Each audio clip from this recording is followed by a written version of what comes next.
সম্ভবত বাংলা বলছে, অ্যাকচুয়ালি বাংলার মানুষ 2022 সাল থেকে বলছিল একটাই কথা, যে আপনি ধরুন একটা কোম্পানিতে আপনি কাজ করেন, আপনাকে সারা মাস কাজ করালো, কাজ করিয়ে যদি মালিক মায়নাটা না দেয় তাহলে মালিককে চিটিংবাজ বলা হয়।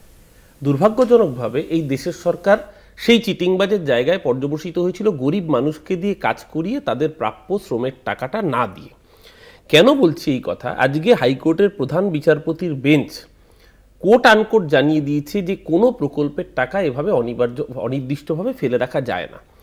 মমতা ব্যানার্জির সরকার তার নিজস্ব তহবিল থেকে 100 দিনের টাকা দিয়েছে, কথা ঠিক। অভিষেক ব্যানার্জি আন্দোলনের ডাক দিয়েছিলেন, দিল্লিতে আমরা সকলে গিয়েছিলাম, দিল্লি পুলিশ জুলুম করেছে, সমস্ত ঠিক।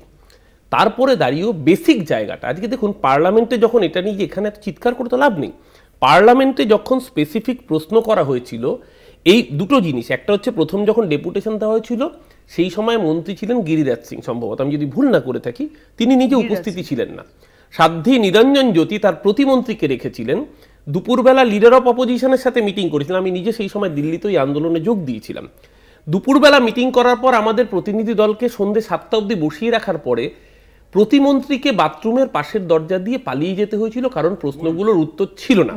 দ্বিতীয়ত আমি বলিনি, আপনি নিশ্চয়ই বলুন, আপনার বলার সময় আমি একটি শব্দও বলিনি। সমস্যাটা কোথায় দেখুন, বলা হচ্ছে যে দুর্নীতি। দুর্নীতি কিসের দুর্নীতি? বলছে জব কার্ডের সাথে আধার কার্ডের লিঙ্কেজের সমস্যা ছিল। আপনি জানেন প্রচুর মানুষের আধার কার্ড বায়োমেট্রিক বয়সের কারণে হাতে ফিঙ্গারপ্রিন্ট কাজ করে না, বিভিন্ন কারণ হতে পারে। কিছু মানুষের ক্ষেত্রে আধারে ফোন নাম্বারের জায়গায় 9999 ছিল, সেই সংখ্যাটা কত জানেন? 5162 জনের।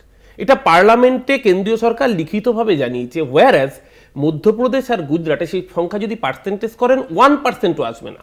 মধ্যপ্রদেশে প্রায় 43% জব কার্ডের সাথে আধার কার্ডের ম্যাচিং ছিল না, উত্তরপ্রদেশে প্রায় 32% জব কার্ডের সাথে আধার কার্ডের ম্যাচিং ছিল না, অথচ সেই রাজ্যগুলো টাকা পেয়েছে। যে প্রশ্নটা আপনি তুললেন একদম সঠিক কথা, গুজরাটের মন্ত্রীর ছেলের ভিডিও ভাইরাল হয়েছে, গুজরাটের টাকা তো বন্ধ হয়নি। বাংলার সাথেই বিমাতৃসুলভ আচরণের কারণ একটাই, এবং কবে থেকে হয়েছে দেখুন, 2022 থেকে। 2021 সালে বলেছিল দো মাই দিদি গাই, কিন্তু দিদি তো যায়নি, বাংলার মানুষ দিদিকে আশীর্বাদ করেছিল। যাদেরকে ঘাট ধাক্কা দিয়ে তাড়িয়েছিল তারা হাতে না পেরে ভাতে মারার ব্যবস্থা করেছে।